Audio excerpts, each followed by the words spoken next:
సీకం పూరి తయారు చేసుకోవడానికి కావలసిన పదార్థాలు: నూనె, నెయ్యి, కొత్తిమీర, పచ్చిమిర్చి, వెల్లుల్లి, ఉడికించిన పచ్చి బఠానీలు, అల్లం, పసుపు, ఉప్పు, ఇంగువ, ఉడికించిన బంగాళదుంపలు, కార్న్ఫ్లోర్, నల్ల ఉప్పు, గరం మసాలా, కసూరి మేతి, పెరుగు, ఉల్లిపాయ ముక్కలు, టొమాటో సాస్.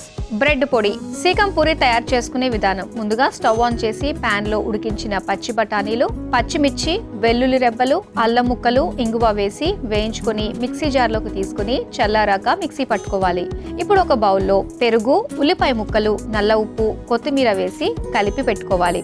ఇప్పుడు ఒక మిక్సింగ్ బౌల్లో మిక్సీ పట్టుకున్న బఠానీలు పేస్ట్, ఉడికించుకున్న బంగాళదుంపలు, పన్నీర్ తురుము, బ్రెడ్ పొడి, కార్న్ఫ్లోర్ వేసి కలుపుకోవాలి. తర్వాత అందులో ఉప్పు, పసుపు, గరం మసాలా పొడి, ఇంగువ వేసి ముద్దలాగా కలుపుకుని చేతికి నూనె రాసుకుని కలిపి పెట్టుకున్న మిశ్రమాన్ని ఉండలాగా తీసుకుని మధ్యలో చిన్నగా రంధ్రం చేసి పెరుగు, ఉల్లిపాయ మిశ్రమం వేసి ఆ రంధ్రాన్ని క్లోజ్ చేసి పెట్టుకోవాలి. ఇప్పుడు స్టవ్ వెలిగించి ప్యాన్ లో నూనె పోసి వేడయ్యాక సిద్ధం చేసుకున్న ఉండలను ప్యాన్ లో వేసి నూనెలో రెండు వైపులా కాల్చుకొని సర్వింగ్ ప్లేట్ లోకి తీసుకుని టొమాటో కచప్ తో సర్వ్ చేసుకుంటే సీకం పూరి రెడీ.